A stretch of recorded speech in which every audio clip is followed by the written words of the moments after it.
Something strange is happening. We are living through the most extraordinary moment in human history. After decades of denial and ridicule, government officials and the mainstream media are admitting that extraterrestrial civilizations are visiting Earth. But there's a twist. The same people and institutions who lied about ETs and just about everything else are now framing the extraterrestrial presence as a threat. And we are seriously thinking of the Space Force.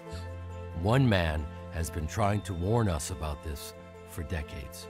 If you're seeing this, it's because I'm either dead or have been entrapped or have disappeared. Most of us are ill-prepared for open contact with an advanced ET civilization. As our expanding cosmology outgrows our theological institutions, modern human society is spiraling into decadence, narcissism, depravity, and nihilism. Catch me outside, how about that? If we want to truly understand ETs, their technology, and their intentions, we have to readdress our assumptions about the nature of reality and our relationship with the physical universe.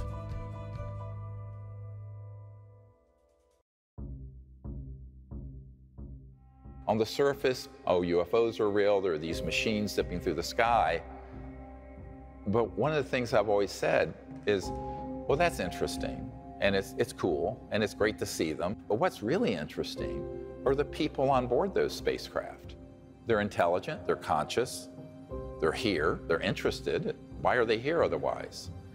But no one has made the question, how do we develop that relationship with the occupants of the UFOs? That's what this is about. It's going from just sort of a materialistic view, there's a machine flying around the sky, and sort of a superficial view of it, to a deeper truth of who's on board, why are they here, what is their relationship to humanity, perhaps the origins of the human race. What are we to do to create a relationship with them, and how do we do that? What is the foundation of a relationship between humans at this stage of our evolution and civilizations that are hundreds of thousands to millions of years more developed technologically and socially and perhaps in consciousness?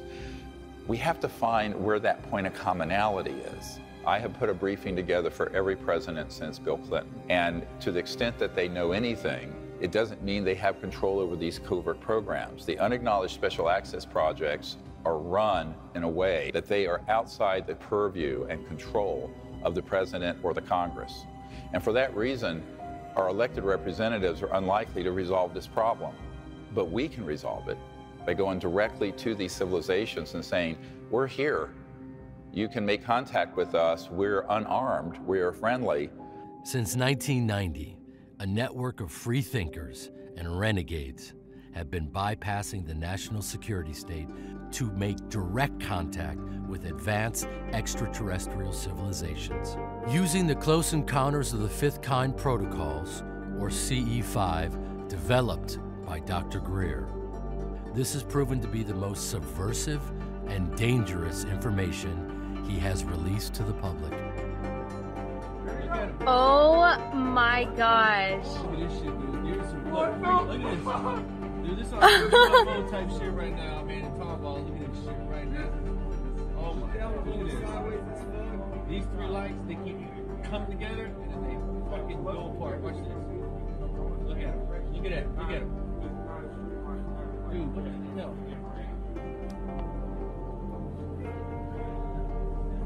There goes one. Now back to two lights. Oop, there it goes. Boom. Close Encounters of the First Kind consists of visual sightings of an unidentified flying object. Close Encounters of the Second Kind, some physical trace is present, like impressions in the ground or scorched vegetation. Close Encounters of the Third Kind, the occupants or pilots of an ET craft are witnessed.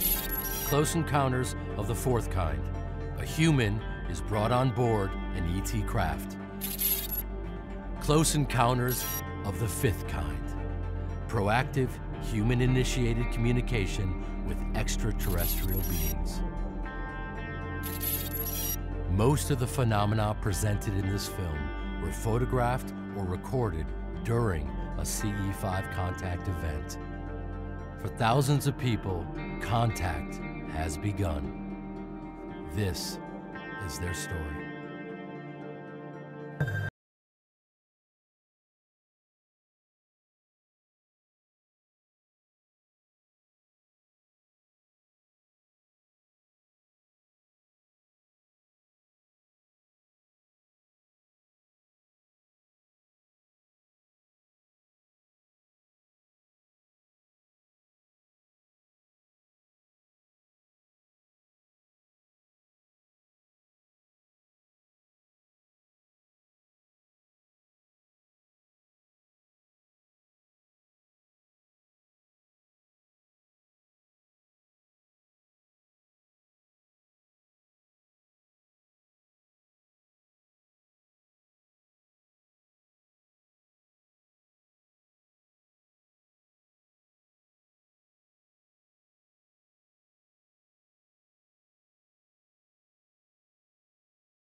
This got on the radar of the intelligence community, and they knew that we had come across the Rosetta Stone of contacting and communicating with interstellar civilizations, and it worked. That is what started the intelligence community coming after what we were saying and doing and trying to intercept it. This is, in fact, cosmic disobedience on a grand scale. We're going to bypass the sociopaths in these covert programs and do this directly. It's the same thing with the civil rights movement. The civil rights movement would have never happened from the top down. Even the Kennedy brothers did not want to step into that mess. It took a mass of people, not just Martin Luther King, but millions of people all over the country doing sit-ins and lunch counter sit-ins and buses and what have you to change that direction of our civilization out of Jim Crow onto a society that is, while not perfect, is more open and inclusive than it was. Well, the same has to happen here. And to do that, we have to understand what cosmic consciousness is and what the nature of the cosmic mind is that is resonating within every single human being. Because that's the foundation for the relationship between humans and these civilizations. By doing it directly, all of us are going to know what the truth is. You don't have to go through a proxy or someone who's telling you secondhand.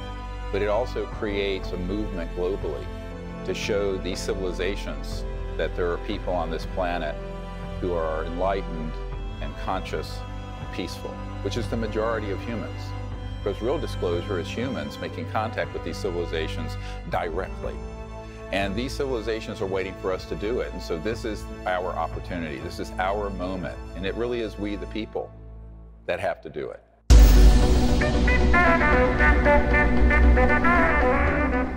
Well, for decades, only crackpots and crazy people believed in UFOs. That's what I thought anyway. And then in recent years, it turns out that governments have been taking them seriously all along. Very seriously.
The question is often asked, when will UFO disclosure happen?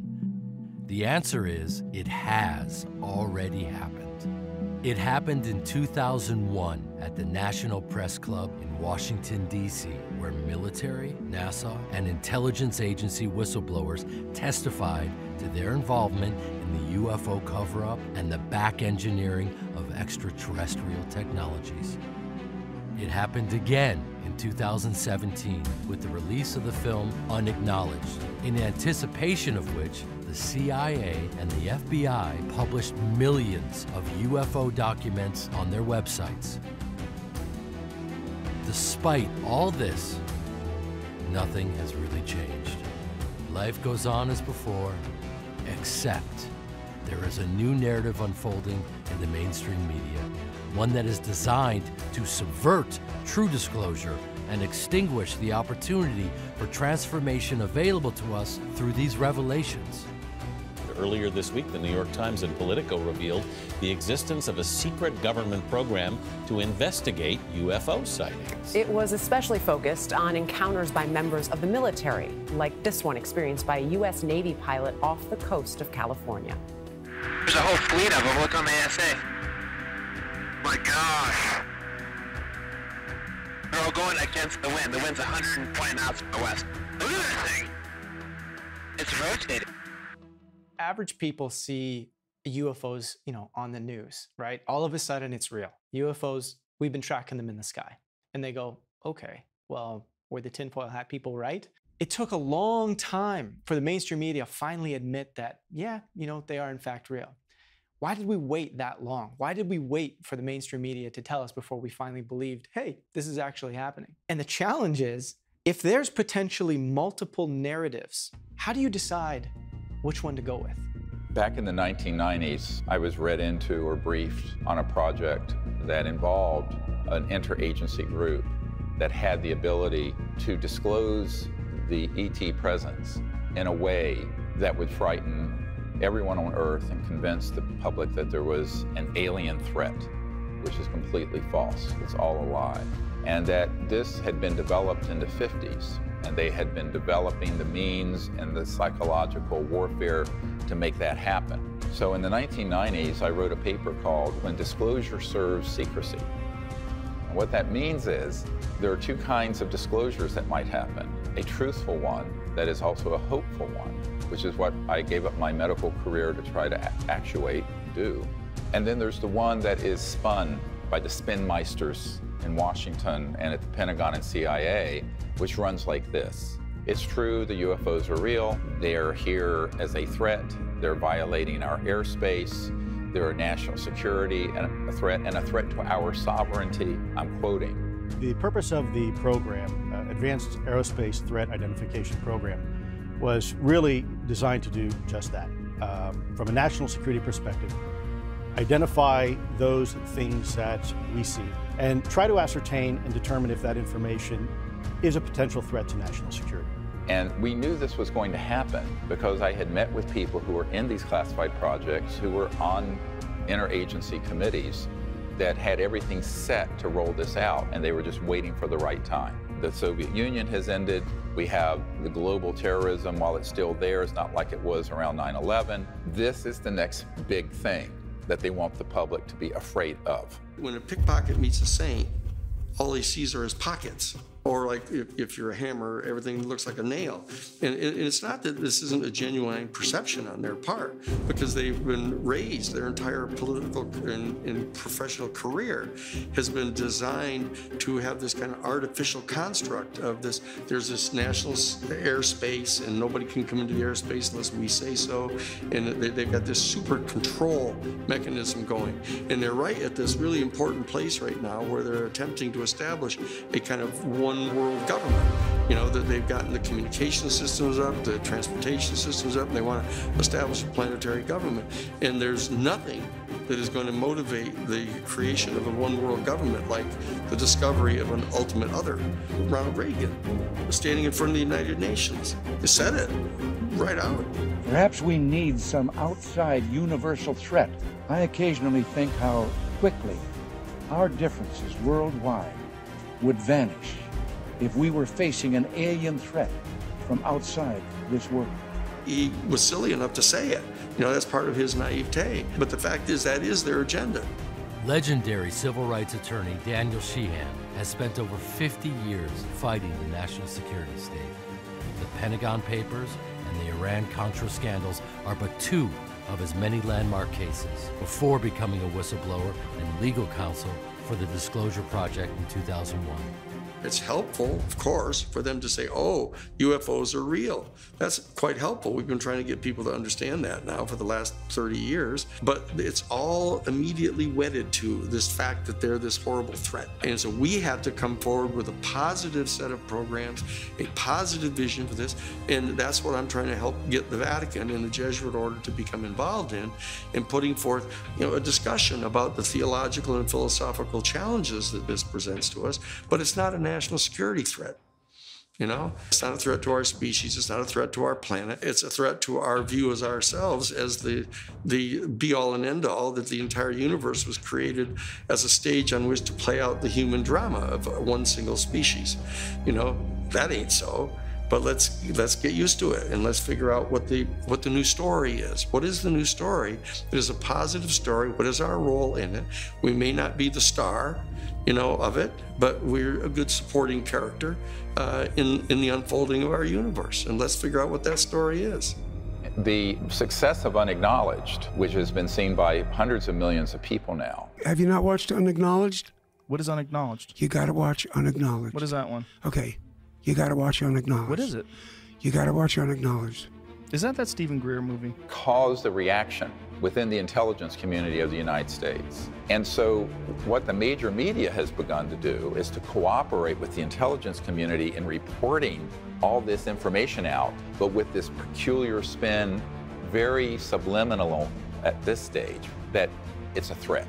The project was called the Advanced Aviation Threat Identification Program, run by an official named Luis Elizondo. I think this is a national security imperative.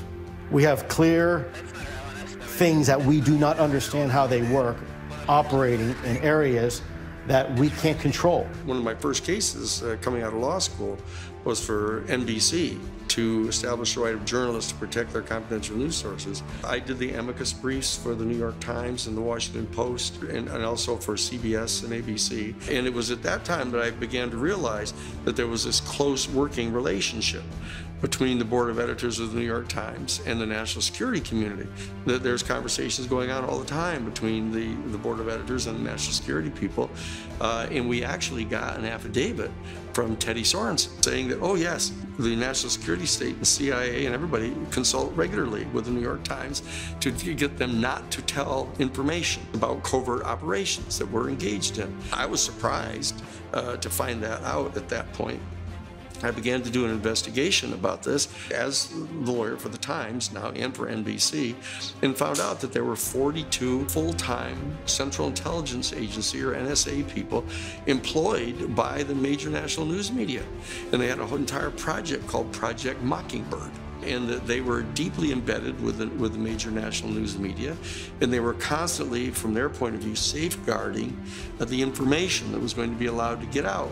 And it was quite clear that they viewed themselves as all part of the same basic fraternity. They all shared in the patriotic vision of the Central Intelligence Agency, being able to go around the world. The thing we had the biggest challenge with on the Pentagon Papers case is they didn't want to reveal the fact that there was a massive assassination program going on, and it was being funded by heroin trafficking, you know, to keep it away from the congressional funding investigations, et cetera. I thought this was a terribly newsworthy thing to tell about, but it was beyond the pale. That was not to be talked about here.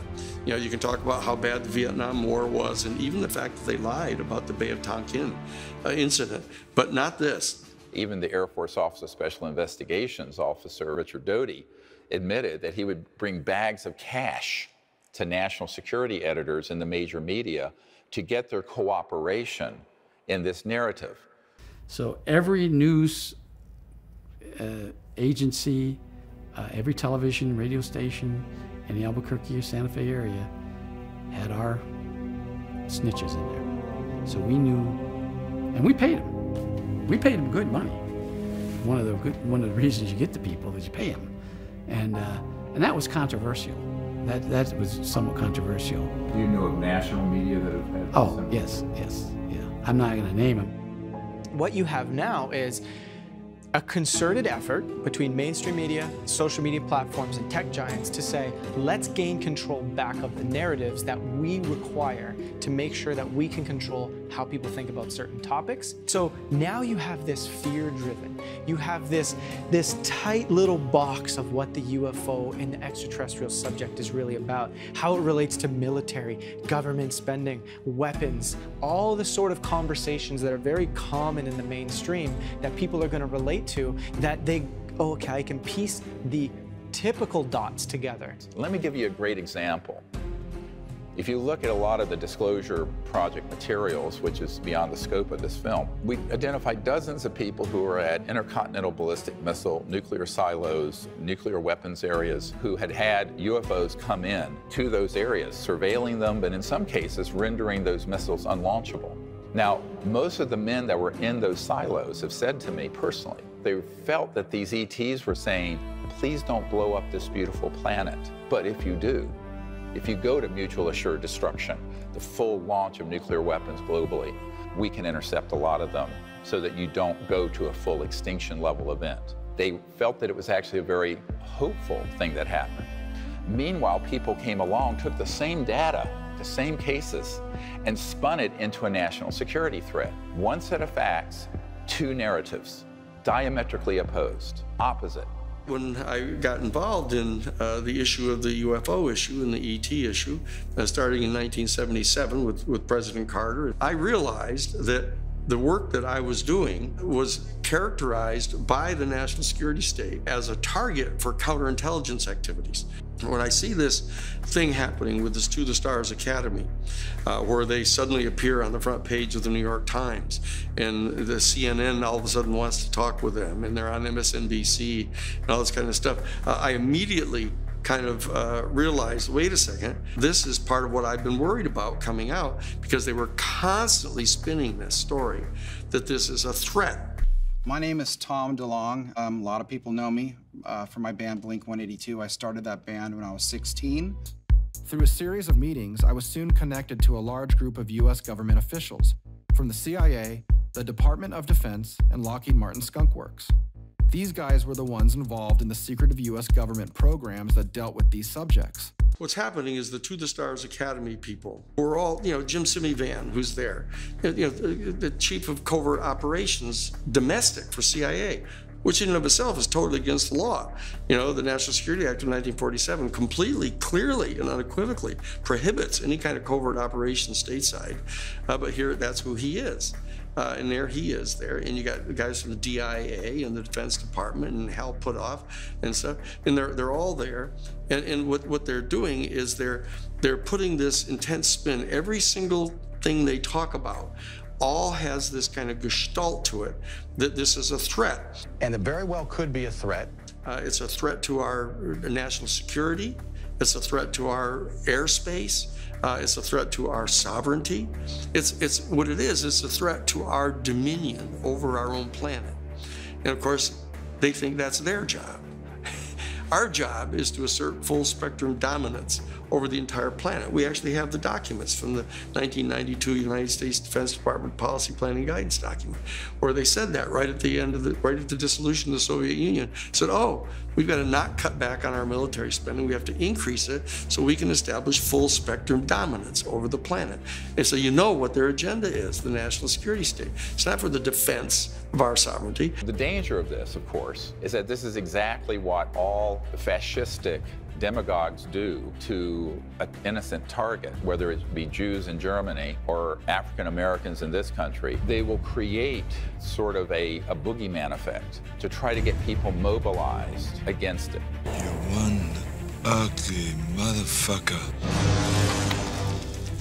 And as one member of a royal family told me, we need to do things so that the public will accept in blood and treasure the sacrifices needed to have an interplanetary war. I'm quoting.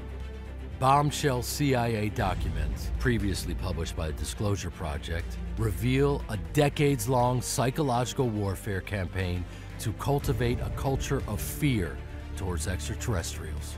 And it's interesting that Hollywood and the clandestine services are both spend most of their time convincing people that something that's not true is in fact true. I think probably Hollywood is full of CIA agents, and we just don't know it. And I wouldn't be surprised at all to discover that this was extremely common. Intelligence assets within Hollywood have made billions of dollars popularizing the narrative that humanity's first encounter with ETs will be a devastating bloodbath. Mr. Chambers, don't get on that ship. The rest of the book, To Serve Man, it's a cookbook.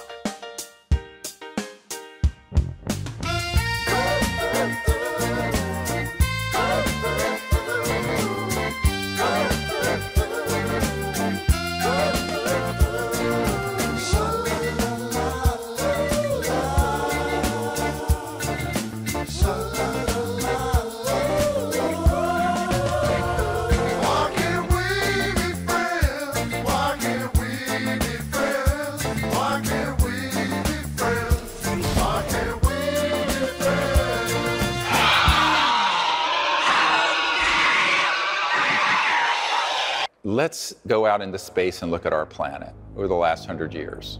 World wars, hundreds of millions of people killed in war, the advent of weapons of mass destruction, our going into space in a competitive way with the Soviet Union for the Apollo projects and others, the degradation and destruction of our environment, our targeting of extraterrestrial assets around the Earth and in space, and successfully killing many ETs and downing their spacecraft. Out here in Fort Huachuca in Arizona, there's an underground facility where there are 9 different ET craft that are there with all the autopsied bodies. There's a man on my team who used to work in that facility near Tombstone, Arizona, not coincidentally, perhaps. This footage, captured by NASA's Discovery Space Shuttle on September 15, 1991, shows an extraterrestrial vehicle dodge an electronic weapon fired from Earth. Here, we see the craft slowly crossing the frame. There's a bright flash, and then it makes an abrupt right-angle turn and flies off. Moments after the turn, we see the shot fired across space where the craft had just been. Knowing all that, if they were hostile in the way we think of an invading hostile force, that would have been made abundantly clear to us the day we detonated the first atomic bomb. The fact is they have shown remarkable restraint, almost a level of Gandhian pacifism, not to have pushed back. So the threat isn't extraterrestrial, the threat is covert human. These secret projects are an existential threat to Earth, the environment, and to our peace in space and relationship with these civilizations. I remember being at Wright-Patterson Air Force Base, where a lot of the Roswell stuff ended up, and it was the Foreign Technology Division of the Air Force. And I was there to do a briefing, and the colonel said, well, what if these civilizations are a threat? He was trying to bring me into that view. And I said, sir, with all due respect, given the galactically stupid things you have been doing, if they were a threat, you would know it by now, and we would not be having this conversation and breathing the free air of Earth. It would have been point, set, match, over. What are the technologies that would permit an interstellar civilization to go from one star system to another? Now, we're not talking about Elon Musk's SpaceX or the Apollo rocket. We're talking technologically advances that are in the hundreds of thousands to millions of years past what we have operating on this planet.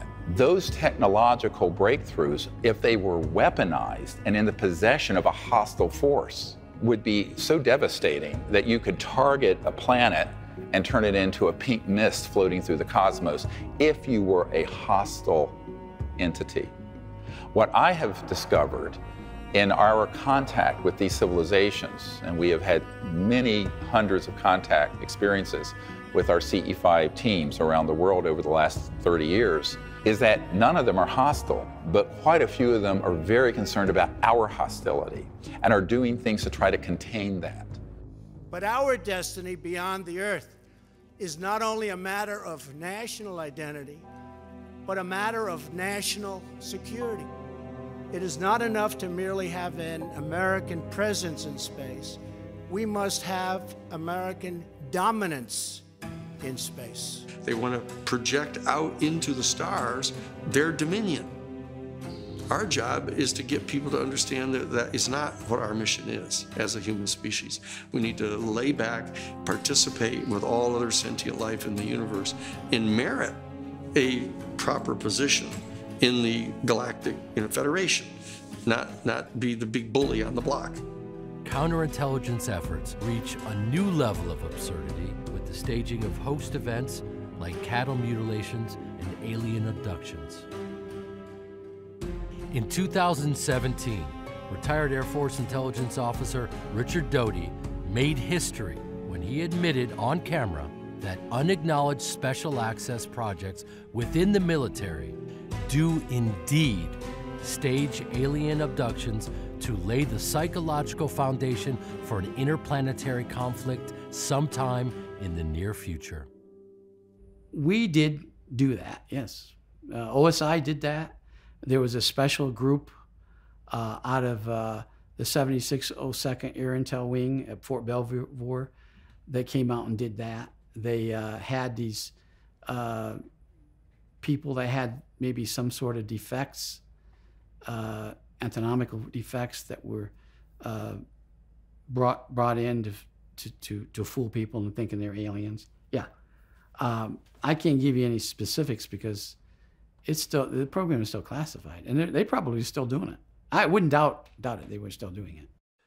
This corroborates what dozens of other insiders have disclosed to Dr. Greer, but they're too afraid to testify on camera. Colonel, you're about to find out who your alien really is. General Stahl! Some years ago, I had a meeting with the Crown Prince of Liechtenstein, Hans Adam von Liechtenstein. He had reached out to me through some of his contacts. He said, look, Dr. Greer, we have to meet, but we can't talk about this on the phone. Your efforts to effect disclosure are noble, but they will not be able to be permitted, and not for the reasons you think. I said, well, this is interesting. Finally, we got together in New York City in July of 1994. He said to me, in 1989, a group of us were trying to do disclosure, and it involved Gorbachev, President Bush Sr., himself, and the UN Secretary General Pérez de Cuellar. And in the course of us putting together the high-level planning meetings to do this, Pérez de Cuellar, the UN Secretary General, was abducted out of his limousine in Manhattan. He was told by the aliens that if they did not cease and desist from their plans to disclose this information, that every world leader involved, including the President of the United States, would be abducted. This blew up like an atomic bomb in the Bush White House, and it did not go forward. I said, okay, well, tell me more. He says, well, we've concluded that we have to prepare the public for an interplanetary war. And in doing so, we can then also force the return of Christ. And I'm quoting. And I just listened. He didn't know that I knew that the means for that abduction for Pérez de Cuellar were run by a counterintelligence unit out of the national security state that had the technologies to simulate an alien craft and aliens run completely by military assets, and that there was a deeper part of these unacknowledged special access projects that were zooming even people like Bush Sr., who was on the committee but had lost control of some of these renegade factions. This is a very complicated story. Pérez de Cuellar being abducted caused him to stop that process. It manipulated these leaders into going onto a war footing. And he confessed to me that the reason he was funding the work of the abduction groups was because they wanted to put information out to the public that would scare the public so that people would make the sacrifice in blood and treasure to have an interplanetary war. Now, this is 25 years ago. It was not a happy meeting for me. If there's any one thing that is going to mobilize people to allow the national security state to establish full spectrum dominance over our planet, it is this. The beings themselves, interestingly enough and very importantly, aren't putting out their own story.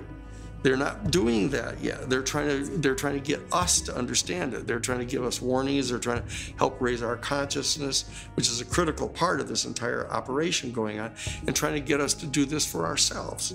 That's what this is all about. But the national security state realizes that that's a slower process, so they're now trying to hurry this up.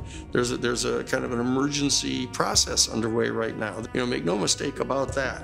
When I was briefing the director of the Defense Intelligence Agency, the very first thing he asked wasn't about this subject. He looked at me, he says, "Dr. Greer, what we don't understand is why you haven't killed yourself yet." He said, "Well, my dad knew about some of this way back in the 60s. No one would do anything about it." So he took his revolver and ate his gun and blew his head off. Now, this is a 3-star general telling me this story in the first 10 minutes we're together. I said, "Well, I'm sorry that happened to you, but I understand where your dad was coming from." Because it's sort of this,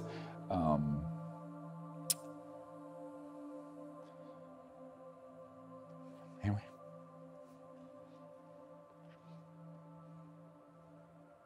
Oh, take a breath.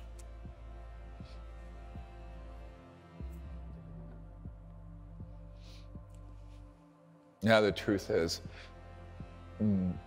there are a lot of people who've been on my team who are military, who've killed themselves, others who've been assassinated. So the other thing that keeps me up is, you know,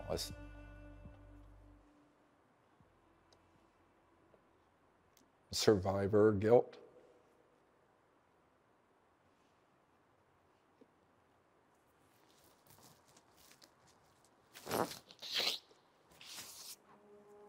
Sorry. This national security state is the bane of our human existence right now. And so we have to start disassembling that national security state because, you know, even assuming, say, Bernie Sanders hypothetically were to become president, you know, the national security state isn't even going to tell him where the washrooms are. You know, that whole group is going to descend upon him, and they're going to give him at least as much trouble as they've given Trump.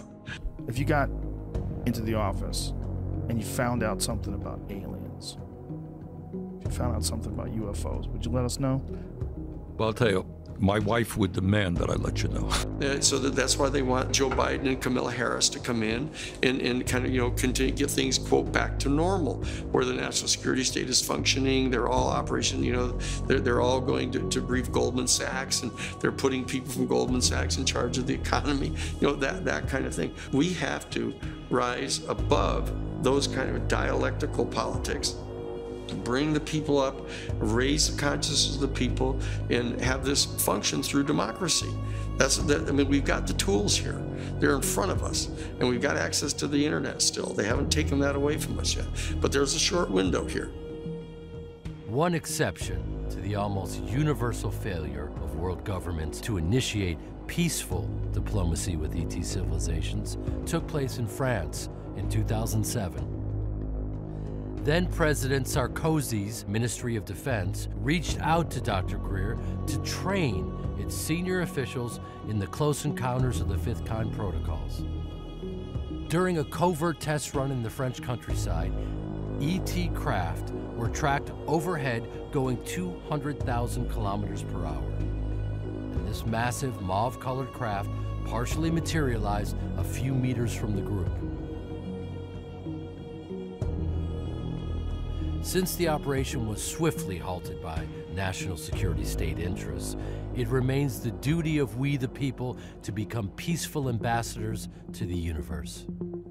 Much like a denial of service cyber attack can bottleneck and bring down a computer network, millions of people initiating contact would completely overwhelm the national security state's ability to subvert disclosure. The national security state people, and potentially working with and through the To the Stars Academy, are going to be pitching this problem.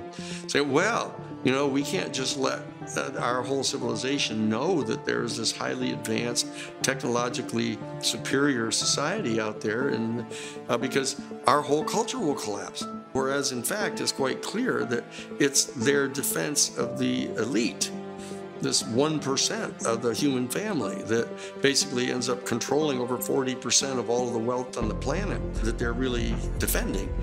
And it's their world that they're trying to defend. So that you see that this is a subset of a larger question about how spiritual consciousness and the evolution of consciousness, of understanding what we really are in the makeup of the universe, is a threat in itself to this elite. because that is the dissolving away of these kind of differences among ourselves, and this coming into a full ownership of our proper place in the universe puts these people out of business as the ruling elite. And so that the raising of consciousness of our human family is so closely related to the opening onto the extraterrestrial experience that both of them together are viewed as a threat by the elite. What they're afraid of is that this is such an accelerator as people have these repeated contacts with the extraterrestrials, their whole consciousness starts to rise. They start becoming aware of the fact that we're damaging our environment.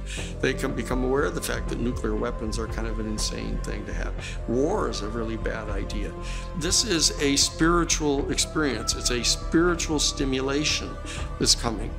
If you take someone from Italy and someone from Japan, very different cultures, very different people, personalities, backgrounds, emotional temperament. Now, extrapolate that out across the cosmos. Think of the vast differences there are going to be. How do we make any sense of that if we aren't anchored into something deeper? And that point of commonality has been folded within each of us. And that is, we are awake, conscious beings. They are awake, we are awake. That faculty of being aware of awareness, the consciousness, not what you're conscious of, but the means to be awake. That is a singularity. And once we're anchored into that state of consciousness, the unitive state, then there aren't any aliens. There are just other people who are a little different from us. This is the point where we can make contact most easily.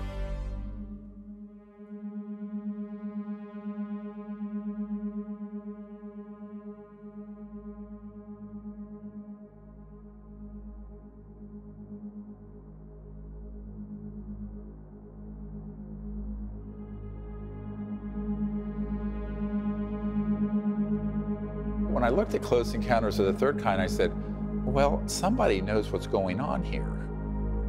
Because it had a lot to do with the telepathy, the sort of dreams people had that led them to the Devil's Tower in Wyoming, all this. And I then found out that Spielberg had actually had a man, J. Allen Hynek, who was the head of Project Blue Book for the Air Force, who was the chief consultant who opened up files for him so he could make that movie almost like a docudrama. In 2011, a Ce5 group at Joshua Tree National Park successfully contacted an entire flotilla of ET craft. In the unprocessed night vision footage, we see what appears to be two distinct craft. But image enhancements reveal that these are two parts of a superstructure or mothership surrounded by an entire fleet of ET vehicles.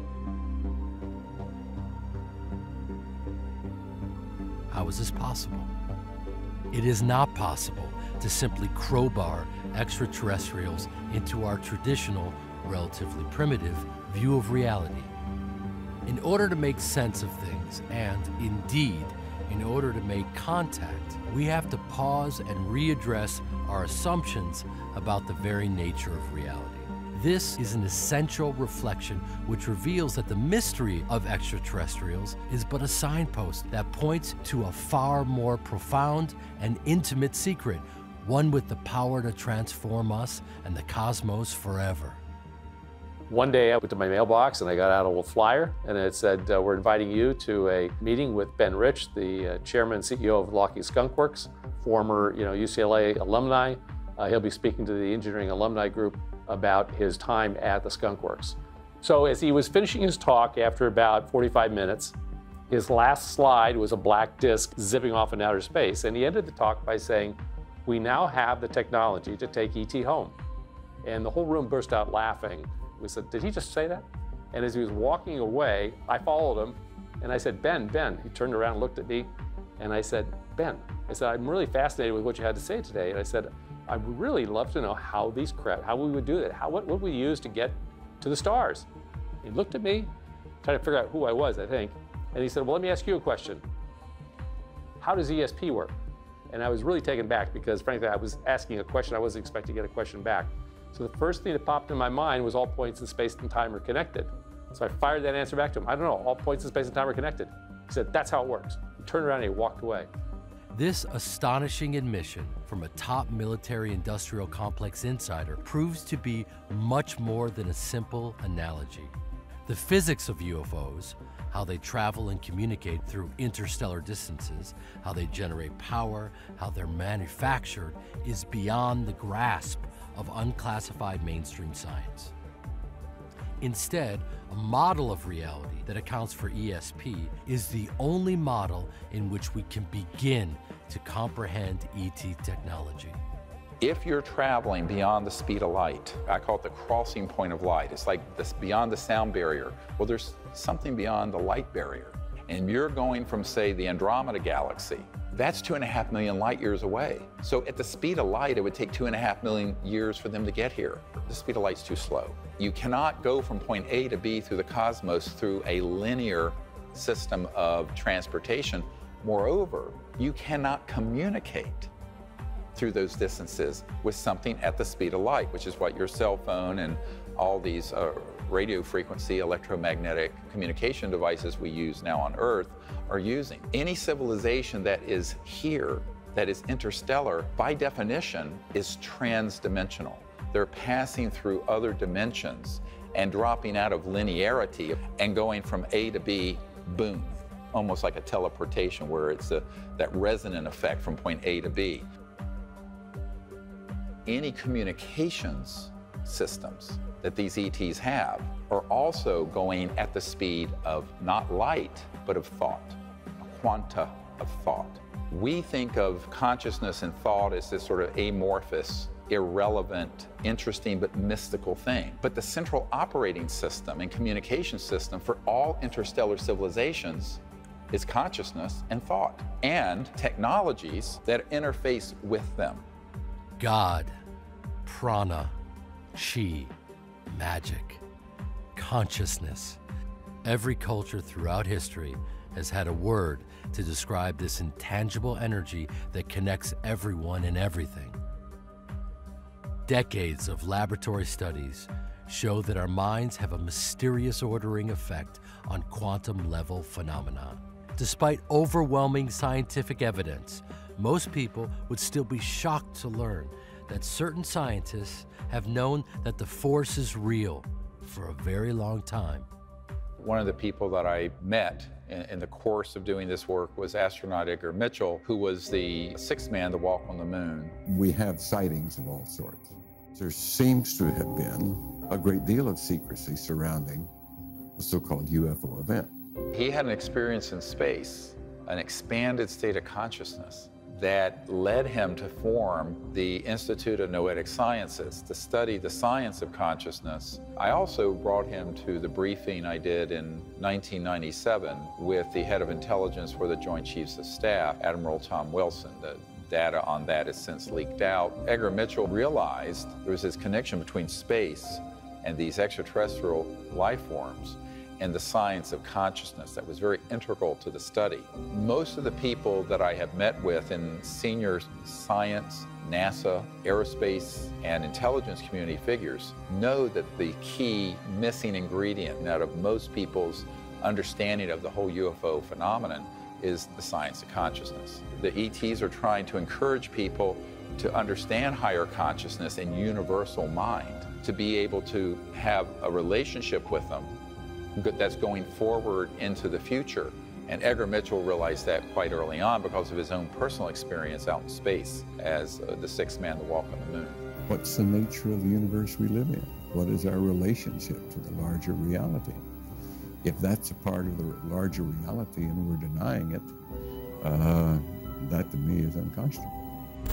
I theorize that there is a spectrum of consciousness available to human beings. At one end is material consciousness. At the other end is what we call field consciousness, where a person is at one with the universe, perceiving the universe. Just by looking at our planet on the way back, I saw or felt a field consciousness state. Dr. Edgar Mitchell. We've thought for a long time that the closer we could look at the operations of cells in our body and our brains, the closer we come to finding the location of consciousness. And while there's been fantastic work at mapping neural connections and understanding more and more about the brain and memory, what we find is that we still don't know where consciousness is. Adam Michael Curry is an inventor and entrepreneur whose groundbreaking work as a teenager caught the eye of Princeton's Dean of Engineering, Dr. Robert John. Dr. John recruited Adam into the Princeton Engineering Anomalies Research Lab, where they studied the mysterious ordering effect of consciousness on quantum systems, an effect they called mind-matter interaction. Now, a non-localized picture is the picture of consciousness on which we're converging now, which is to say that consciousness does not seem to be strictly produced by the brain. It involves the brain, but there's something much deeper going on here. Consciousness may not be localized to our bodies, but may be a fundamental feature of the physical world in which we live. The universe looks less like a big machine than a big thought. Dr. Dean Radin, Chief Scientist, Institute of Noetic Sciences. Consciousness, this faculty of being sentient, awake, is not limited to our brain waves or our bodies, but in fact transcends the limits of space-time. It's an unbounded field of awareness. And that is true whether you recognize it or not. Interestingly, it doesn't matter if you intellectualize it. That is the reality of it that has been proven through scientific studies, such as Dr. John's work at Princeton, where they would have people put their awareness on a random number generator that's spitting out zeros and ones randomly, and would intend to shift it, say, towards zeros, and it would shift without any linear wires, just their thought. Essentially what a random number generator does is it looks at something intrinsically random in the physical world, typically a quantum process, and it converts those into a string of ones and zeros. So you can think of it kind of like a coin flipper where heads is 1 and tails is 0. Now if you collect a large enough sample size, you find a 50-50 distribution of these ones and zeros, meaning physical reality is behaving the way it should. Well, if you get somebody in front of the machine and you ask them to use their intention to mean shift the thing to more ones or more zeros, what you find is that there's, not all the time, but often a significant mean shift in the direction of their intention. Now that's a very simple experiment, but the implications are absolutely profound. That suggests that, in fact, consciousness does not seem to be just an illusion or just a localized phenomenon, but that it does have some sort of capabilities to affect the probabilities at the deepest layer of reality, down in the basement layer of the quantum world somehow. In this flow, mind and matter are not separate substances. Rather, they are different aspects of one whole and unbroken movement. Dr. David Bohm, physicist. The best way to understand non-locality is to understand that in both physics and in consciousness, there is a connection that exists amongst all things, from photons to people to awareness, that isn't limited by space and time per se, that are woven within each other. Dr. Emoto, the Japanese scientist, began to experiment with water and people putting their intent on the water. And he did photography that would show these different crystalline structures. If it was a very negative emotion, the crystals would be all dissonant. But when it was highly ordered conscious or love, the structures were these beautiful ordered structures that he would photograph. And this was repeated by other scientists. Water has a crystalline component, but it's also tied into, like all matter in space and time in the universe, to this consciousness force field. If you enter into just a quiet state of consciousness and intend something very positive, it literally altered the structure of the water itself. Non-locality is au courant with modern physics. Schrödinger talked about non-locality and entanglement in the 1920s, but it really wasn't until 1970 that Friedman and Clauser at Berkeley discovered that photons born together like identical twins can move off into the distance from one another, and you grab one twin and you change the polarization of the other, even though they're very, very far apart. And the lingo describing this in modern physics is, we would say, they're entangled with one another. There was an unpublished experiment that we did at the Pear Lab, which we called plant RNG. You have a room with no windows, and you have a house plant that needs light to grow. You have a single growing light up on the roof. The growing light can turn in one of 4 quadrants, and which quadrant that light is showing is controlled by a random number generator. So you put the plant in one corner of the room. The light has an equal chance of shining in all 4 quadrants. But you give it enough time, and what you find is the light actually shines far more often on the plant than on the other coordinates. It's as though life itself, even life or consciousness in something as simple as a houseplant, bends probabilities in the physical world in the direction of what it needs, in the direction of its growth and its evolution. I see that experiment as profound because it shows to me what consciousness does in the world. How could ESP work? Does ESP violate any physics? First of all, you can't violate the laws of physics, not like going through a stop sign. If you have a phenomenon, physics has to change to agree with your phenomena. The biggest interest in classified intelligence projects has to do with the science of consciousness. Because even during the Cold War and before, in World War II, they realized that there were people on the other side of some of those conflicts that were very adept at what's now called remote viewing, the ability to use consciousness to spy on a remote place. These programs began to be studied scientifically and then routinized, made routine in the intelligence community back in the 40s, 50s, 60s. You could say my spiritual development was paid for by the CIA. It's a very unusual situation.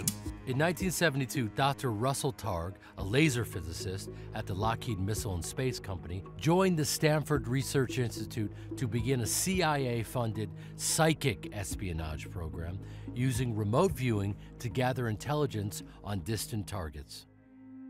So we had a 20-year program at Stanford in which we worked with the CIA to describe what the Russians, what the Chinese were doing. We were forecasting on a Monday whether the market would go up or down the following Friday, and we made 9 forecasts like that, 9 weeks in a row, and they were all correct. We made $120,000, and we're on the front page of the Wall Street Journal. So back in 1982, when we were making money on Wall Street, ESP was real. Everyone who is seriously interested in the pursuit of science becomes convinced that a spirit is manifest in the laws of the universe, a spirit vastly superior to man, and one in the face of which our modest powers must seem humble. Albert Einstein. We didn't invent remote viewing. It was known since biblical times. The Buddhists spoke in very great detail about how to quiet your mind, look into the future, and if you're an accomplished meditator, you were expected to be able to see into the distance, see into the future, heal the sick, and diagnose illnesses. And various times during the next millennia, people would discover that yes, indeed, you can look into the future, you can look into the distance. And our operation from 1972 to 1995, 23 years, our venture into this was a rediscovery, a recapitulation of what people had known and forgotten during the previous millennia. Religious traditions and the emerging scientific paradigm are converging on this personal experience of universal consciousness. Dr. Greer first glimpsed this reality during a near-death experience when he was only 17 years old. You know, if you've died and you know there is no death, then you have no fear of it. And until you have no fear of death, you really can't live. I realized that the consciousness whereby I was awake, that drop of my individual awareness could merge with the ocean of unbounded cosmic mind. So that experience taught me that there's nothing to be afraid of, and there's nowhere to go because you're already there. You just have to open to what's already there within you. This liberated me in a way that I can't even imagine. It is true liberation. Now, you don't have to drop dead like I did to have that happen. I think you can experience that through this deeper experience in meditation. And that's why, after I had that near-death experience, I thought, how do I get back to there without being deathly ill? And so I began to learn how to do meditation. Because the whole universe is actually folded within every single conscious being. It's like a quantum hologram. But if you look at it, every single sentient being in the cosmos has folded within the structure of their consciousness, the entirety of the cosmos, everything. Which is why within these deep, quiet, meditative states, you can obtain knowledge, see places, know things, communicate. Because in reality, it's always there. You just have to get into a quiet state of consciousness where it opens to you. Dost thou reckon thyself only a puny form when within thee the universe is folded? Baha'i teachings. And so I began to be a student of the ancient Vedas. What I learned was that they had a really excellent articulation, explanation of consciousness, the science of consciousness, higher states of consciousness, and their effect. Now, their effect are known as siddhis, S-I-D-D-H-I-S. For example, the ability to levitate, teleport, dematerialize, rematerialize, bilocate, trilocate, go through solid objects. These are all things that develop spontaneously as you enter into deeper and deeper and higher states of consciousness. Precognition, telepathy. These were not considered exotic phenomena. These were considered abilities that were available to the experienced meditator. It's just part of quieting your mind, part of the practice, and it's all available. We have to participate in consciously evolving these faculties that we have that can directly experience dimensions of reality that at the present time are out beyond our direct immediate sensorial system. That's what we're engaged in. That's what this is all about. And that's what these beings are. These beings obviously probably come from like a red dwarf star, some of them, where they've been around 10 billion years longer than we have. And so they've evolved these other faculties in addition to being able to see and touch and taste and do the things they do. You know? And so people are saying, what is our relationship to these beings? Why is it that they even look as much as they do like us, or why we look like them? These are all profoundly important questions of our relationship with other sentient life in the universe, and to understand our place in the order of things. When you accept what this science is showing us, that we are all connected, and you then say, well, hold on a second, if we're not just connected with human beings, but we're also connected with the plant life, with the planet itself, with the entire animal kingdom, and you begin to develop that deeper sense of empathy with all that, who's to say that that interconnectedness doesn't extend to all the other planets, to the cosmos? If we share that with extraterrestrials, what does that world look like? If consciousness and thought can affect something at a distance, and at a very great distance, even many miles or thousands of miles away, instantaneously, what does that mean for us communicating with a civilization that is centered in the science of consciousness? And that is their chief operating system. It's not electromagnetic, they use it, but it's beyond that. So now add to everything we know about the internet and communications and telecom, and then add a deeper level of trans-dimensional physics that involve electronic devices very clearly picking up intended coherent thought. That's what you're dealing with. It's like Dr. John's random number generator experiment on a cosmic scale, but at a level of perfection where there's precision with the thought that you project to it, its reception, and then its activity. Interstellar civilizations are using consciousness-assisting technologies and technologies that assist their own consciousness, both, in all their travel and communication systems. The central operating system for any interstellar competent civilization is the science of consciousness and all the physics that go with that. We can see an early example of consciousness technology in the Mind Lamp, developed by Celeron. This prototype integrates a random number generator into a color-changing light. Think of a color, and the lamp turns that color.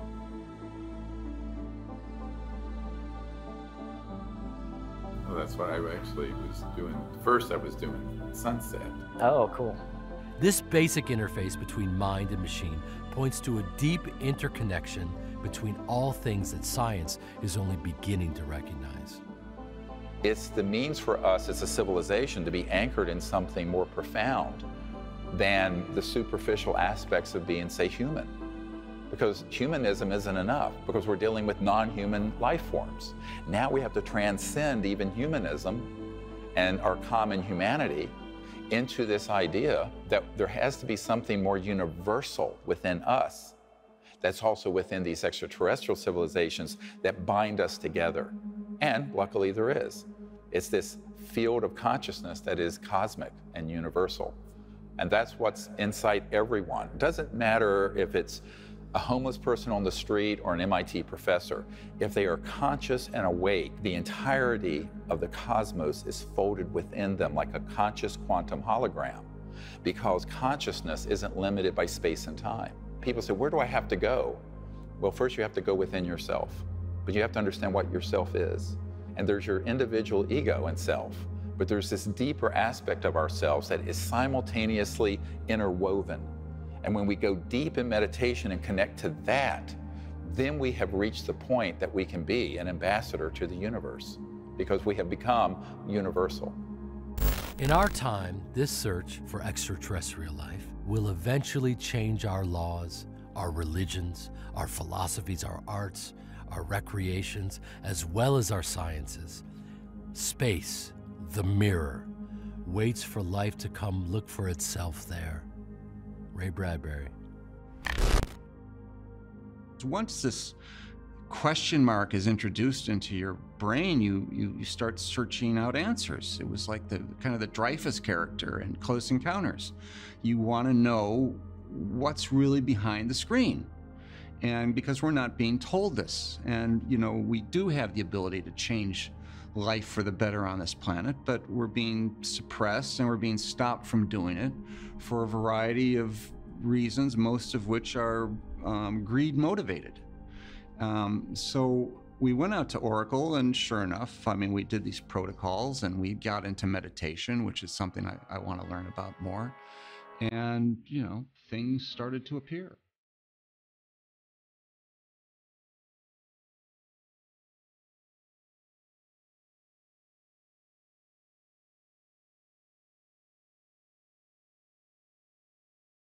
Wow. Oh. Oh, and it's fading out. Yeah, it just went away. Faded out.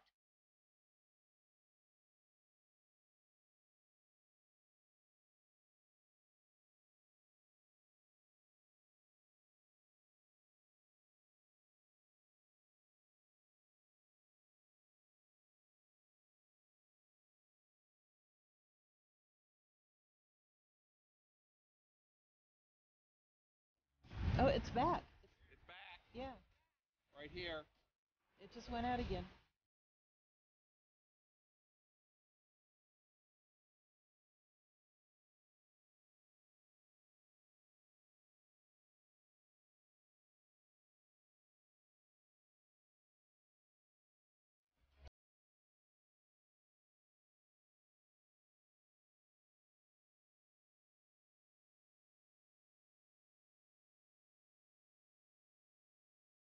Sit in quiet consciousness, and you don't have to have a full-on samadhi or whatever, but just in quiet consciousness, connect to that aspect of your mind that is unbounded, and then intend to sense, feel, see, know where the ET craft is.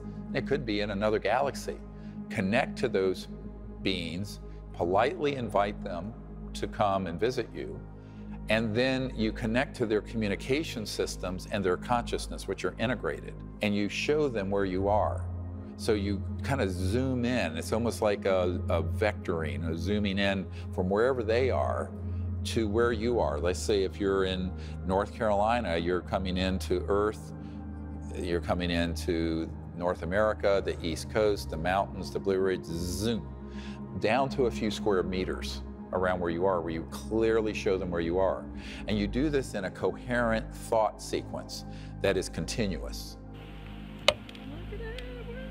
got it. Oh my gosh. Oh. Wow. It's very easy to do once you practice it for a while. The key thing is to first take about half an hour to meditate, go into quiet mind, then sense where they are, and then invite them. Well, people say, well, you're calling them. I say, well, no, it's not like that. You're actually making contact and consciousness and thought before they arrive in their craft or transdimensionally around you. And when the ETs approach us most profoundly is when everyone in the team is in a coherent state of consciousness and are clearly doing this with the intent. This cohesion with the group, this meditation being part of making contact, which I had no idea. Even though I'm looking at your YouTube videos, that component didn't resonate.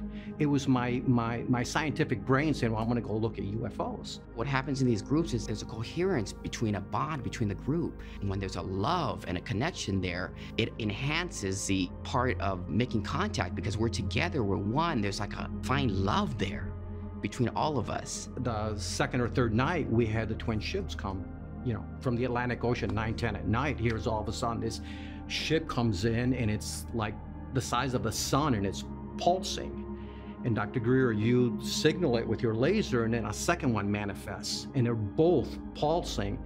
At that point, my hair is standing up. I have the chills. I'm going, this is amazing. I'm like, it's to actually witness something firsthand as opposed to seeing it in television or see photographs. It's mind-blowing. For me, it was so profound. I couldn't sleep that night. I was just amazed, but the amazement was that not that I saw it, and actually I needed that because I have that mindset, but the feeling you got. I got this incredible feeling. You have these two ships, and then I can't explain it. It's just an emotional state. I was so taken by it. Once you see something, you can't unsee it.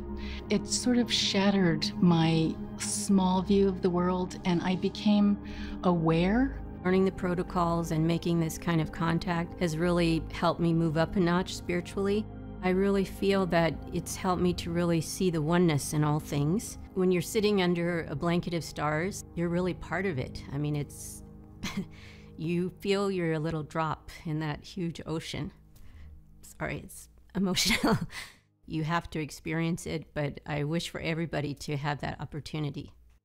Mind is a wave of the ocean of being. Maharishi Mahesh Yogi. When I first started out, it was shocking. The first few orbs I saw, the phenomena I saw, changed my entire paradigm. The first sighting was an incredible triangle formation of 3 golden spheres over my apartment in Newport Beach, California. I ran outside and saw this formation right above my house at close range, and I managed to capture it on film. As I put the lens on it, I saw they were 3 perfect golden spheres, all holding this incredible formation over my apartment.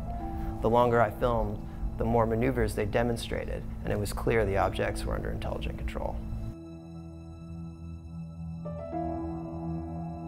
It was Christmas morning, December 2016. I was on my porch having coffee when I saw this incredible double-staged orb flying through the air. I was following this object upward, and it went right up like it was going to pass out of my line of sight. When I asked the object, please turn back around, I didn't want the experience to end. Amazingly, it stopped, changed direction, then headed back downward.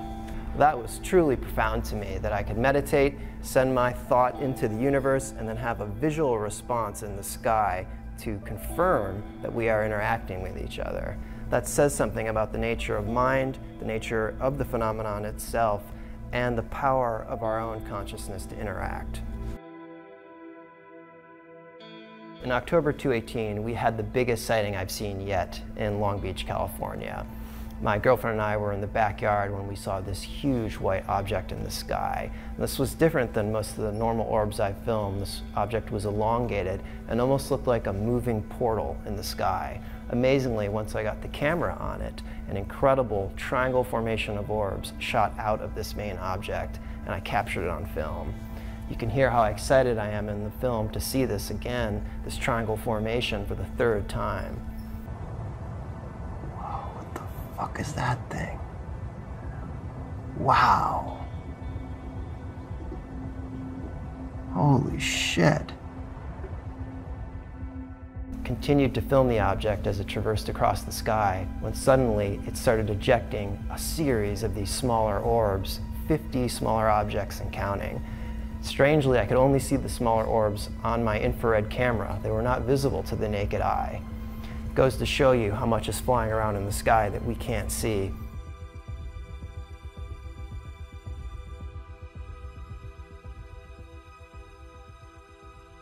About 6 months after I had the near-death experience and I began learning meditation, I was sitting up on a mountain up in North Carolina, and right before sunset, I looked over towards the southwest and I saw a beautiful silver disc, seamless, close encounter of the first kind. It looked exactly like the ET craft I'd seen when I was 8 or 9, when I was a child in North Carolina, which actually ignited my interest in all of this. So I said, oh, well, they're back. I didn't think much more about it. So I sat to meditate, and I went into this very deep meditation. By the time I came out of the meditation, it was very pitch dark, and there was the whole Milky Way galaxy was above my head, and a thought was sent into me that was very clear. It wasn't my random thought or hallucination at all. And it said, behold what a beautiful universe God has made. And with that, I went right into the state of consciousness that I was in the near-death experience, except now I'm awake and standing on the mountain. And at that instant, I became aware that there was sort of a glow, an energy field right below the peak and through the forest. I thought it was a deer standing on its hind legs, and it had these beautiful deer-like eyes. And I went, what is that doing here? You know, and I realized it wasn't a deer, and it actually appeared and then dematerialized, came over and touched me on the right shoulder.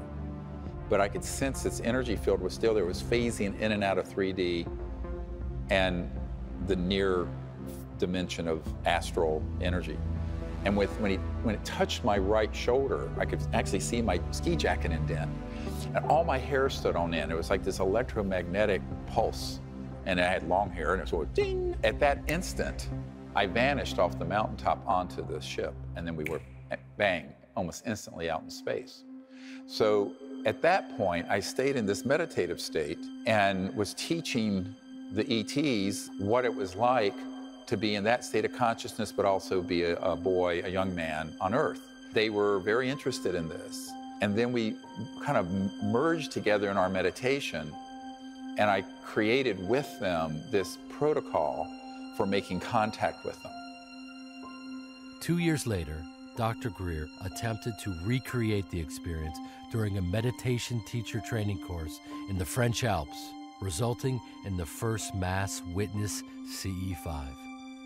What we experienced in France was really life-changing for me. It was the summer of 1975, and that was the year we both turned 20. When we were in teacher training, it was very intensive. We were meditating, doing yoga, listening to endless tapes of Maharishi. So I did a deep meditation, went into this state, and could sense where in space these ET crafts were, connected to them, introduced myself by name, and then vectored them like you would vector a jet into JFK Airport. All of a sudden, right out of nowhere, appeared a metallic, silent, tetrahedron-shaped silver ship. It just appeared. And I said, what is that, Steve? There was no sound. And it was just suspended in the air and then gone. And there was just the blue sky again. It will happen if you do it with just a pure state of innocence about it. And that's when I realized that this can actually be done with groups of people. And I just filed that away. Snoopy 2, if you would, turn towards the tower and show me your light so I can look over that way with glasses. Snoopy 2, roger. We got, I don't know where they got to now. There was 2 of them. They were low, and then they went to about 4,000 foot and started circling. There was 2 of them, no navigation lights at all on them. In 1977, Dr. Greer discovered how precisely he could vector ETs to a specific location. Upon reconnecting with those beings using the Ce5 protocols, he showed them his location in the Blue Ridge Mountains, but first directed them to where he was born and raised, in Charlotte, North Carolina. Then he went to sleep. 2 objects over the Coliseum. Yeah, I do have something. I got a Cessna out there eastbound. I don't know what the other one is. Negative, you got 2 of them out here and they keep circling. Unbeknownst to him, that attempt to initiate contact precipitated a major sighting over Charlotte involving pilots and air traffic control. An insider has leaked the FAA traffic control tapes that corroborated the encounter. Snoopy 2, no sir, I'm not painting a target right now. Never did, Roger. We got something out here flying around. I don't believe flying saucer, but it ain't an aircraft, so I don't know what it is. What I experienced was that I'm awakened and there's this kind of beautiful cobalt blue ship, maybe 20 feet above the ground outside my window, the bedroom window. This wakes up my housemate who's in the bedroom adjacent to mine. He comes running out, says, "What did you do?" And the lesson from that was the specificity of the vector. In other words, I was very specific. I vectored them first to Charlotte, showed them where Charlotte was, the epicenter where all this was going on, was over the part of Charlotte where I was born and all that, and then guided them from there up here. And I think what they were saying to me is, we can be very specific with instructions, and we'll show you that. It was a teachable moment. And I sort of felt like I really shouldn't do this unless I have some higher purpose to. Sounds like a close encounter. 7-2, Roger.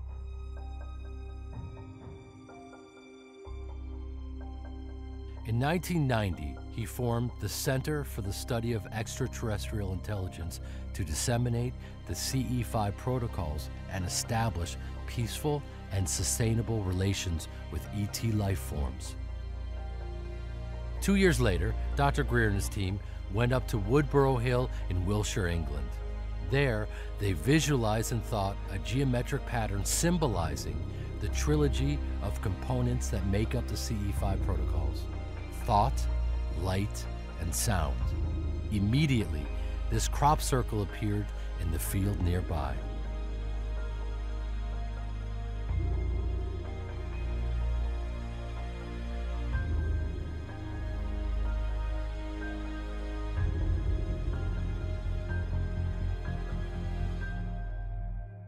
So some of these civilizations that we're interacting with on our teams are in the order of 1 billion years beyond our development. And all those beings in that civilization are in a state of unity consciousness that is so enlightened that they could be confused with, say, an angel or something, but they're not. They're not from, they're ETs with star systems and planets and bodies, but their level of consciousness would be at the level of, say, the highest spiritual realm. There's a precise correlation to the kind of technology that you will observe and the level of consciousness that civilization has attained. Let's take our own civilization. We're mostly still separate people, and we are operating through a reductionist separate paradigm. We're also still very violent and destructive. So let's look at our technologies. Oil, we're burning something and destroying the air. Nuclear power, we're splitting and tearing apart an atom to create heat, to turn a turbine, to create electricity. Coal, we're digging stuff up and destroying mountains and then burning this stuff in a fiery furnace. It's all very destructive. And so our technologies are a corollary to our inner state of consciousness. In 1964, Soviet astronomer Nikolai Kardashev proposed a hypothetical scale of measuring a civilization's level of technological advancement based on the amount of energy they're able to utilize. A level 1 civilization, also called a planetary civilization, can use and store all the energy available on its planet. At that point, their main focus becomes the development of higher states of consciousness. Because they have all the technologies to meet everyone's needs. There's no shortage. Their economic system is non-economic in the sense that there is an infinite abundance for everyone because of these technologies that can materialize things out of the substrate of space-time, the elementals of space-time. So at that point, a civilization becomes really focused on the development of higher states of consciousness. And as they evolve in consciousness, their technologies evolve with them. They will begin to then unfurl the mysteries of consciousness and these cities I mentioned earlier in the Vedas, but those get applied technologically, which include levitation, teleportation, dematerialization, bilocation, where the same object can be instantly, resonantly created and be in two places at once. We've had this happen on our team. As water by cooling and condensation becomes ice, so thought by condensation assumes physical form. Everything in the universe is thought in material form. Paramahansa Yogananda. I like this story of this Lockheed Skunk Works top secret witness who defected. He was trying to learn a technique to go into meditation but then astrally project. And he did. And he went up out of his body with his astral body of light, went up into the air and slammed right into the side of an ET spacecraft. Well, what he couldn't understand was that when he bumped up against the ET spacecraft with his astral body, the body all of you, when you have a lucid dream and you're flying over the water or flying over, that is your body of light. Same thing when you have a near-death experience, you go in your body of light. Well, his astral body hit the side of this craft and it rocked it. And then he popped inside and the ETs were looking at him like, my God, why don't you watch where you're going? Cosmic faux pas. But he moved the ship. He says, how did my astral body move that ET spacecraft? I said, because the density of that spacecraft, resonantly, energetically, was identical to your astral body, because with the naked eye, it was shifted out of 3D into this dimension that is increasingly conscious energy and conscious forms. And since like can interface with like, your density of your astral body and that craft, because it was shifted to that level, it could interact with it. Now, had it been a 3D craft that had stepped down, like a transformer, stepped down into full 3D, he would have gone straight through it, because the density would have been different. The resonant field interface would have been different. And when I explained that to him, he said, now I understand so many things that have happened between me and ETs. The great thing about Ce5 is it's anything but remote. It is true contact. Oh my God. That was great. During a CE5 expedition at Mount Shasta, Dr. Greer and his team were in contact with an interstellar object and its occupants in the field in front of them. Suddenly, this light ship lifted off from the ground and turned left, phasing in and out of 3D spacetime before vanishing in clear skies. This was visible to the naked eye for everyone present. You know, Dr. Greer says our first interest is an academic interest, and in my case, that was how I got into this. But very quickly after that, it changes to a heart, mind, and soul connection that is really a very powerful driving force in your life. And it's important to go from the academic interest to the experience level. And that's what happens very quickly. You make this transition to an experience of this new lifestyle, this new understanding of our place in the universe. We wanted to take action because it's important to not only learn about this academically, but then to take action on it. It was very empowering for me because I felt like they helped to let us know that we are on the right path, and then we have the power to make a change. It changes you completely. It changes your heart. And then your entire life changes. All things from that point forward are possible. I have a friend in Holland. Her name's Linda, and she has some very amazing footage that she's captured. First, I came from Hessdalen, that's Norway, where you have a lot of activity there. I wanted to go to bed, and something said, no, you have to go outside. Putting my camera up, and then I said, okay, if you're there, can you just fly by and stop?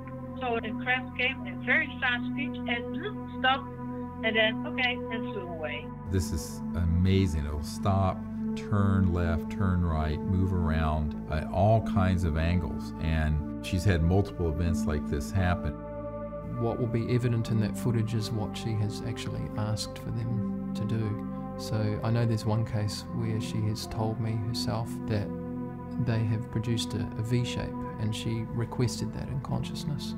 So I looked up, and suddenly something appeared in front of me. And then I said, "Are you there?" And then they come out. They divided themselves in 6 balls, and then 3 balls, and there were lots of other lights.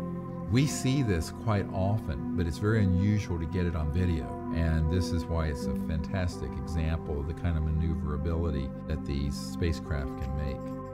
I really do love it when people get things like that and they can show people that are new to the subject, because it's really inspiring.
I do want to know what the aliens look like. All right. Well, the one, for example, that healed this man's hearing, who is in our circle, sort of very triangular head, about 5.5 feet tall. The photograph of it is beautiful, but the experience that this man had was more beautiful. Had a great experience at Oracle and ended up having a healing experience. We did these protocols and we got into meditation, and things started to appear. And we're photographing it, and we're seeing it, and we're watching it, and we're looking around, and everyone's mouths are wide open. A lot of times these craft, they pop in and out so fast that to try and capture them on a telephoto lens is next to impossible. While in deep meditation, they heard a being walking behind them, phasing in and out of 3D space-time. Marconi adjusted his camera to shoot in the direction that Dr. Greer pointed. All of a sudden, a teardrop-shaped, trans-dimensional object materialized between Ed Moen and a medical student, which was witnessed by most of the circle. We reviewed my photos from that particular time, and there on the hillside, standing behind a man named Ed Moen, was this being that everyone's like, whoa, what is this? This being has a very triangular face and has been seen on a number of our expeditions, and they are known as master healers. Ed he wore hearing aids in both ears, and he couldn't hear, half the things people were saying to him. Had hearing loss, from high school. I would avoid parties and social settings where lots of people would gather together because it was uncomfortable not to be able to hear. Got to my room and I felt this draw to go back out there. So I got up and walked out, and I saw this red light out in the middle of the desert about 300 feet away or so. I connected with it right away. I could feel it. I knew that it was aware of me and that it was indeed the thing that was calling me. So I invited it to come and hang out. At one point, Daniel heard me talking to this red orb, and he couldn't believe it either. He went and got his camera and took a short video clip of this red orb. He said that for the next 45 minutes he had a communication with them, and at the end of the conversation he said, "Do you think you can do something about my hearing?" Got some sleep, and when I woke up, I went out to breakfast with some of the people in the group. I had hearing aids, and they weren't with me at breakfast, and it was a very emotional event for me to discover that I could hear everything everyone was saying at the table, and not only at my table, but at tables away from me. And I haven't worn my hearing aids since. I had a hard time finding them to bring them here. They do a very good job, but not as good as the ETs did. It's changed my life, you know, it really has. And that's the part that gets me. I didn't know this happened to him until I saw him the next day on the hammock. And he was just relating the story, and he was crying like a baby. And just to watch the emotion coming out of him was very moving, and he's had perfect hearing since then. My takeaway from the event and from my experience with the ETs is that they've been in my life a long time. I just didn't know it. It's such a beautiful world waiting for us. It's useful for us to think about our own experience over the last couple hundred years. You go back 200 and some years and show Thomas Jefferson a modern smartphone. To anyone of that period, it would look like something that was magic. Any sufficiently advanced technology is indistinguishable from magic. Arthur C. Clarke.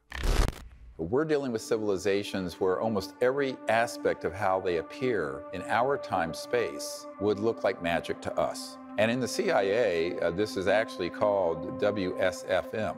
Sounds like a radio station. It stands for Weird Science and Frickin' Magic. A spacecraft can be completely 3D, like you see a solid aircraft. It can be partially in this dimension, but shifted mostly into another dimension. So I liken this to like when you're turning a dial on an old AM radio and you can move it across and you suddenly pick up Chicago and New York at the same time. They're bleeding together, dimensional bleeding. And so often these ET craft will be partially in this dimension, but mostly out. And all that we will detect in this dimension might be an electronic signature, orb, or an object that appears and flashes in and out, a scintillation of light that then vanishes, or an object that comes in where it looks almost like a hologram of an ET being that will be standing amongst us, but it's an electronically teleported version of that conscious being. I love this one. His name is Bijou. It's pronounced Bijou. He's an interstellar being from Andromeda, and he has a very bright looking nose because there was an orb here that teleported him onto the site. With the naked eye, the only thing that was seen was this sphere that came up right beside my shoulder. What was amazing is there was a light kind of illuminating this being. He was just floating in sort of this energetic space, and it looked like he was waving at me. He's sort of doing this, floating. He's in the air maybe 5 feet up. When I asked him where he was from, he said it was from Andromeda galaxy. Sometimes I have to pinch myself and make sure, you know, I do a little self-check to make sure I'm just really seeing something or it's not my imagination, but that was a huge confirmation that, you know, we are really onto something with what we're doing, that we are really making contact. The ETs are participants in the whole story and this whole unfoldment. So it's really amazing that you're communicating with someone from, you know, an entirely different world, and you know, it's mind-boggling, really. Now this is beautiful. We were on the beach and this appears right on the sand in front of me. And you can see the eyes very faintly. It's barely in this dimension. It's very crystalline. It's pitch black on this beach. This being highly intelligent, an extraterrestrial civilization at the level of the celestial. So it visualized humanity evolving to the point that everyone on Earth were in cosmic consciousness and enlightenment. That's what we're talking about. 500,000 to 1 billion years ahead of us. Get a load of this. We're in a deep meditation I'm leading. We're in cosmic consciousness. This is a Peruvian doctor, medical doctor. I call it the cosmic spermatozoa. It looks, and it comes in and it wraps around her and she begins to have the kundalini and an enlightenment experience like she's never had. And of course, this happens a lot on these expeditions, but we got it on photograph. Isn't that cool? I love this one. It's just off the edge of the hill, and you see people turning to look. And it was this object that materialized into this dimension and lit up and then dematerialized. What I saw in my remote view was a very large craft filled with ETs from different civilizations that were joining us in the meditation. Because that's what they're interested in. They're interested if you have a pure heart, a clear intent, and you're wanting to join them in universal peace. That's it. They don't care about your degrees, they don't care about... This is what the Prince of Liechtenstein said. You know, I've gone all over the world where these UFOs are seen, and they're seen before I'm there and after, but when I'm there, they're not around. Maybe it's my attitude. I said, bingo. Every experience that was described, no matter how unbelievable in Dr. Greer's books or the manuals, we've experienced them ourselves. And someone snapped a photo with their iPad, beams of energy with arrowheads on them coming out of members' third eye and the heart center. When we look closer at the photo here, there was a silhouette, and they were standing, before we had broken the circle, they were standing under the hands of people as we had held hands there. So you could see a bald being with a long robe, about 4 feet tall. So that was an amazing shot. What I began to understand is that there's this whole spectrum of phenomena that involves 3D matter, light, sounds that emerge, tonality, electromagnetic interface. For example, we have electronic devices we'll have out, like a radar detector, magnetometers that pick up the magnetic field shift. Those will all start being activated when a craft is approaching, and we're out in the middle of the wilderness where there's no source of this electromagnetic radiation, but they'll start communicating in a specific cadence and a repeatable cadence. And I call this trans-dimensional electronic communication.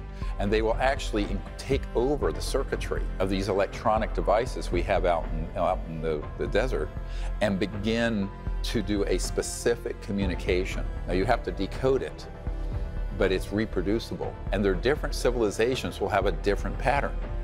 So this is an electronic version of them making contact. On the shores of the Outer Banks in North Carolina, ETs produce these tones via the team's radar detector.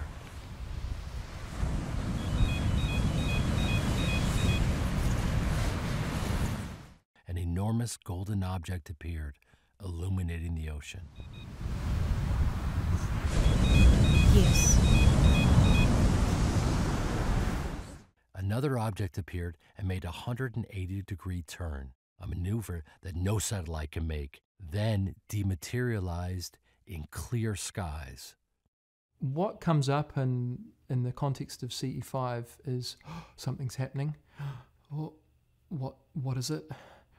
How's it going to affect me? Is it and all the drama comes up. The Independence Day images, the drama that's all through YouTube, all of the programming that is out there comes up because we're saturated in it. What I would suggest to people if they are experiencing fear or if they feel apprehensive about doing it, make sure you do it in a group.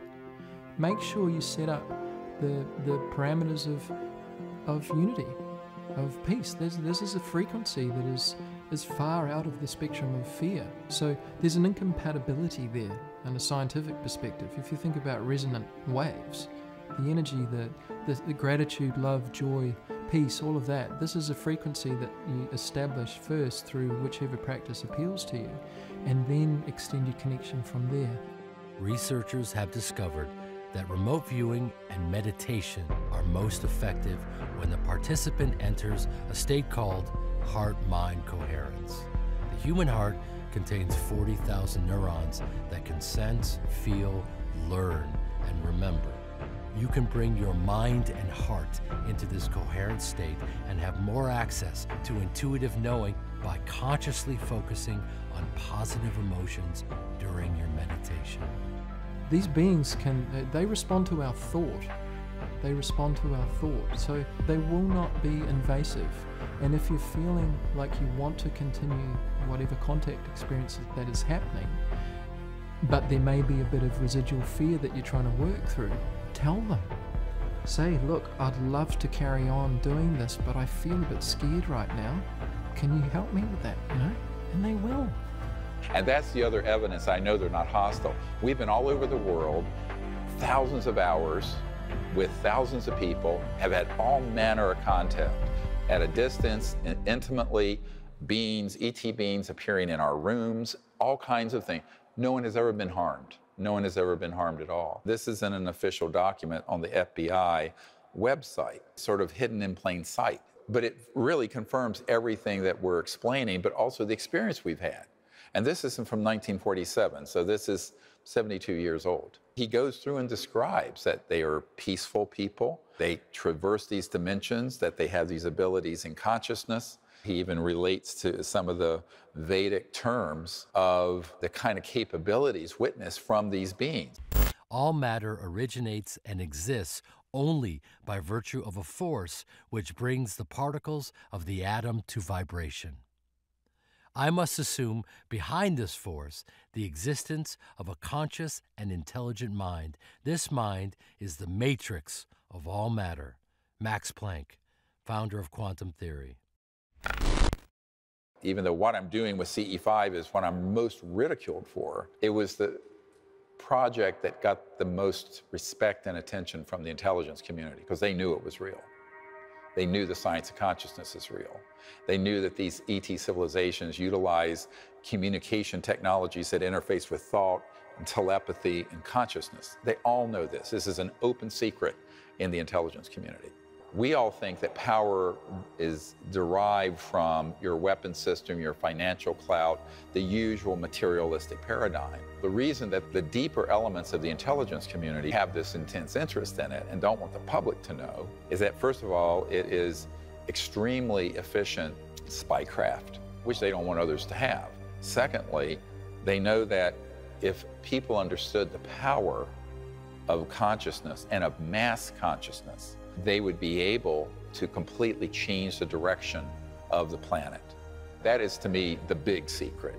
Most people have heard of the random number generator studies through the Global Consciousness Project. A question tonight, can you actually measure the emotional outpouring in a worldwide crisis? Sometimes scientists think that they have done just that. Their machines and computers found a bizarre pattern right after several global disasters.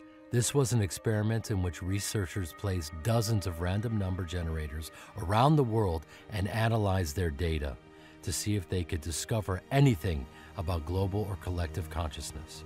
On September 11th, a few hours before the first plane struck, this network of random number generators became more coherent, less random and more coherent. It may sound bizarre, but Dr. Nelson and his team have been at this for the better part of a decade.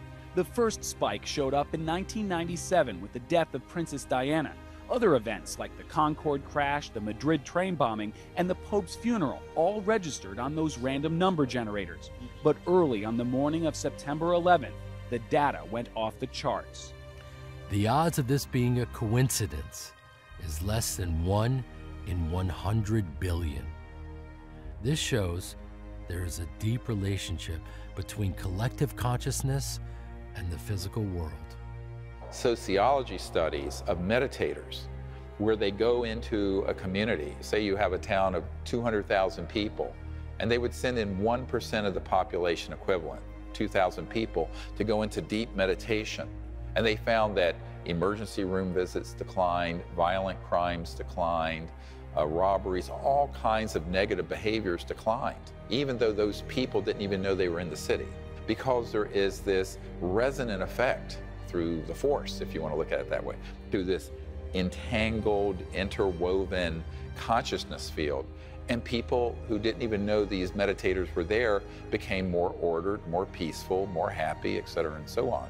This was actually based on the studies done in quantum physics in which a container of helium was cooled down to absolute zero.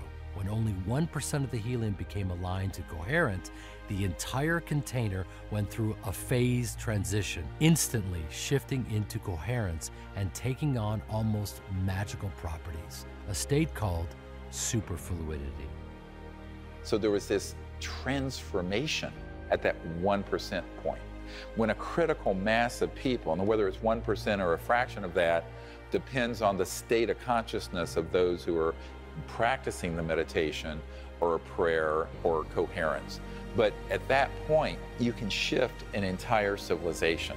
If we all become coherent, just 1% of us, like a molecule of helium, and we become aligned and coherent and move in the right direction, it will transform the other 99%, even though they don't know that we're doing it. And that's the beauty and the power of the structure of non-locality in consciousness, is that it's all interwoven, but there's enormous power when you're operating at that deeper level of consciousness. And that the intelligence community is very much afraid of, because that's something, A, they cannot control, and B, it would transcend their ability to alter the outcome. The total number of minds in the universe is 1. In fact, consciousness is a singularity phasing within all beings. Dr. Erwin Schrödinger, Nobel Prize-winning physicist. I'll tell a really funny story. In '92, the head of Army intelligence and a few of his minions intercepted me and took me to a hotel room, very threatening. There was a National Security Agency person there, CIA people. They were saying, "What the hell do you think you're doing? Teaching people to bypass our systems and contact these civilizations." I said, "I don't recognize your authority over this matter." And then I looked them in the eyes and I said, "I'm not afraid of you, because I died when I was 17, and I know there is no death. I don't care about your money, and I've had direct contact with these civilizations, so you can't deceive me about who they are and why they're here." And the general just sat back like this and went, "Well, we know exactly who this son of a bitch is." And I said, "Yes, so this is what we're going to do." It was very frustrating for them, but later, a member of one of the European royal families, who I don't want to name, who was involved with that crowd, came up to me and she said, "You know, they're very jealous of what you and your team are doing." I said, "Jealous of what? These are the most powerful people." And he says, "No, they know that you guys actually collectively have all the power, and they wish they could do what you're doing, but they're in the box of this national security state program that they cannot escape from, and you're free. You're a free agent. You're free to do wonderful things, and they're not, and they're really jealous of what you guys are doing." It was a real insight into the sad psychology of the people who are in this pinched, small world. So I say to the public, you should be happy that you're not part of all of that. You have the freedom to do things they can never do. So let's do it. It's good to know that we have the tools we need when we apply C5 protocols. So anybody can do it, no matter where you're from, what background. You can just learn the protocols. We have a lot of friends from around the world who've never been on one of these expeditions, and they just go online and use the protocols and apply them and have wonderful experiences. I'm practicing CE5 in Cambridgeshire, United Kingdom. Colorado Springs. Preston, British Columbia, Canada. Geraldton, Western Australia. Huntersville, North Carolina. Lexington, Michigan. Moorhead, Kentucky. Vancouver Island. And Shelton, Washington, New Zealand. CE5 を実践しています。鮫島と申します。Melbourne, Australia. Riverdale, Georgia. Beautiful Buckingham, Virginia. As in Germany. Ontario, Canada. Scappoose, Oregon. Vancouver. Guadalajara. Sydney, Australia. Winchester, Virginia. In Darlington, England. Orlando, Florida. Knoxville, Tennessee. In Freistadt in Austria. Dubai, United Arab Emirates. Alexandria, Virginia. Beit Shemesh, Israel. Albuquerque, New Mexico. Japan, 江ノ島チームです。C5 やってます。Indianapolis, Indiana. England. Signet, Tasmania. We are doing a CE5 in Hong Kong and making history. People from all walks of life are becoming interstellar ambassadors and experiencing transcendent states of consciousness in union with these beings. Thousands are making contact by simply using the guided meditation in the CE5 Contact app. It's up to the children of Earth to become active participants in the unfolding of our universe and not leave it to the power elite. Once we reach a critical mass of people, a coherent and enlightened minority can transform the rest of humanity instantly. It's more about what your intent is. Do you have a pure heart, for lack of a better word? Do you have a clearness in your mind and in your heart? Can you bring your mind and heart into resonance together and invite these civilizations to connect with you in this great purpose, this great journey that we're launching on as a civilization where we are going to become interstellar. Interestingly, there was a colonel named Philip Corso, and Colonel Corso wrote a book the day after Roswell, and one of the events that wasn't known was this encounter he had with an ET at White Sands missile range, and right not far from where the first atomic bomb was dropped. And this was 1956, and an interstellar vehicle came in and it landed. So he gets in his Jeep, rushes out there, it's his young, brash colonel, and has a meeting, an encounter with this ET. At a certain point, the ET asked the colonel to switch off these radar systems that had piggybacked on them, electronic warfare systems that were knocking these spacecraft down. And the colonel leaned in and said, "What's in it for me?" And the ET looked at him and said, "A new world, if you can take it."